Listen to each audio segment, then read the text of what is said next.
Muy buenas tardes. Ante todo quiero expresar mi enorme gratitud, no solo a mi casa,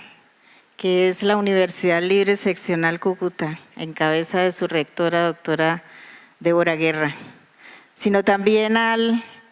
Instituto Colombiano de Derecho Procesal, Capítulo Norte de Santander, regentado por el doctor Carlos Colmenares Uribe, de darme esta oportunidad para mí valiosa y enorme en mi retorno a esta mi ciudad, después de la, por fortuna para mí, breve ausencia que me mantuvo en el Tribunal Superior de Manizales, pero que representó un invaluable aporte y enriquecimiento a mi formación profesional. Ya gracias a Dios aquí he venido entonces atendiendo esa gentil invitación para disertar un poco sobre estos procesos de filiación, estos procesos relativos a las acciones del Estado civil, como quiera que representa un punto positivo enorme que el Estatuto Procesal Civil, el actual, se haya ocupado de dedicarles una norma específica con reglas específicas a este tipo de procesos que tenían una reglamentación hecha por leyes especiales. En materia de investigación de paternidad y maternidad, por ejemplo, el trámite lo regulaba y por primera vez lo consagró la Ley 45 de 1936, posteriormente modificada por la Ley 75 del 68 y con las variaciones que introdujo la Ley 721 de 2000. Estaba sometida la acción de investigación a un trámite especial preferente, como lo consagraba esta última Ley 721. En tanto que la acción de impugnación, el proceso de impugnación de paternidad y maternidad, pues seguía desde el punto de vista procedimental, seguía las normas propias del proceso ordinario. Pero quizás entendiendo el legislador que se ocupó de la creación del Código General del Proceso, de la importancia que tiene la reglamentación de este tipo de acciones, habida consideración a que la filiación hoy día está considerada como un derecho fundamental del individuo a tener conocimiento de su verdadero origen, íntimamente ligado al principio de dignidad humana, que a su vez permite y garantiza otros derechos fundamentales como lo son el derecho a la personalidad jurídica, a tener una familia, a estar ubicado dentro de un núcleo familiar determinado, a tener un nombre y un estado civil específico, es lo que hizo que, a mi juicio, el legislador se ocupara de consagrar en el Código General estas reglas específicas. Hay algo, quiero destacar el desarrollo de esta breve disertación, va encaminado a destacar los aspectos importantes, las reglas fundamentales que están contenidas en este artículo 386 de la Ley 1564. El primer rasgo distintivo que observo es que, no obstante a que el Código General del Proceso derogó los artículos 7º y 8º de la Ley 721 de 2001 que se ocupaban de determinar ese proceso especial preferente al que debía estar sometida la investigación de la filiación, rescató el Código General del Proceso la importancia de la prueba de ADN para la resolución de este tipo de conflictos. Recordemos que desde la promulgación de la Ley 75 del año 68 se habló de la necesidad de hacer un estudio de los marcadores determinantes por genética de la prueba que denominaba el artículo 7º de la Ley 75 del 68, antropoheredobiológica, como necesaria, como importante, como una herramienta importante para la determinación y la resolución de estas discusiones relativas a paternidad y maternidad. Es la primera vez que en la legislación a estos efectos se refiere a la prueba científica. El avance de la ciencia permitió obtener mecanismos que dieran un mayor valor cercano a la certeza para la determinación de la paternidad y la maternidad como fuentes de la filiación. En ese orden, entonces, la Ley 721 de 2001 consagró como obligatoria la práctica de la prueba de ADN dentro de los procesos de investigación e impugnaciones de paternidades y maternidades, y determinó que el juez tenía la obligación de acudir a ese medio probatorio, a esa prueba pericial, aún de oficio, dada la importancia que le dio, dada la posibilidad de ser considerada como una herramienta que le permitiría al juzgador obtener una mayor probabilidad de certeza frente a ese tipo de discusiones. Y consagró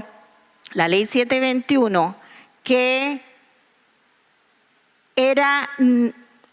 debía practicarse esa prueba y debía tenerse como medio probatorio en la medida en que el valor del resultado de probabilidad de paternidad o maternidad fuera igual o superior al 99.9%.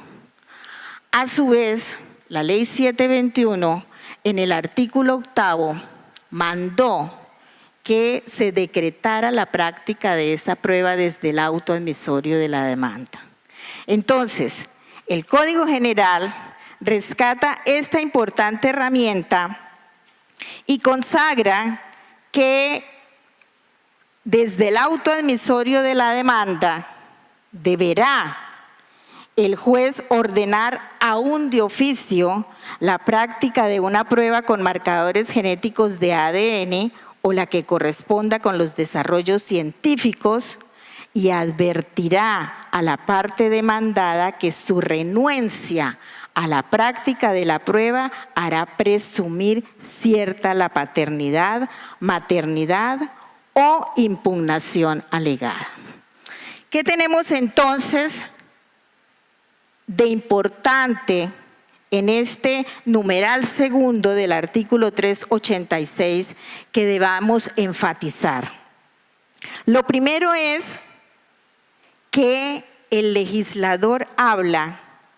de la práctica de la prueba con marcadores genéticos de ADN o la que corresponda con los desarrollos científicos. Entonces aquí, en el desarrollo de nuestro tema, nosotros encontramos un primer problema jurídico que debemos analizar y tratar de resolver. ¿Cuál es? ¿Qué criterios debe asumir el juez a la hora de aceptar como prueba alternativa a la de ADN otra que se corresponda con los desarrollos científicos? ¿Por qué? Porque es que se ha entendido que no solo el análisis de los marcadores genéticos de ADN pueden llevar a una demostración de la paternidad o maternidad, sino que puede llegar en un momento dado a existir otro tipo de mecanismos científicos igualmente que nos permitan tal determinación. En ese orden, entonces, toca hacer aquí una reflexión sobre cuál criterio es el que debe adoptar el juzgador a la hora de considerar como admisible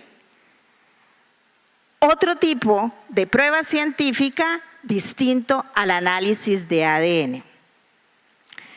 Al respecto, pues en ese juicio de admisibilidad de la prueba científica son muchas las posturas que se han asumido, siendo una de las más destacables aquella relativa al denominado test de Daubert, elaborado por la Suprema Corte de los Estados Unidos en el año 1993, a partir de una decisión tomada en el seno de un asunto civil en el que intervinieron los señores Daubert, quienes, como muchas otras personas, demandaron en virtud a las malformaciones que aparecieron en muchos niños recién nacidos de madres que habían ingerido el antihistamínico Bendectin. Dentro de ese proceso, la Corte Suprema concluyó que para determinar si una prueba científica era admisible, debía concurrir alguno de los siguientes criterios o presupuestos. 1, que la teoría o técnica hubiera sido comprobada. 2, que la teoría o técnica hubiera sido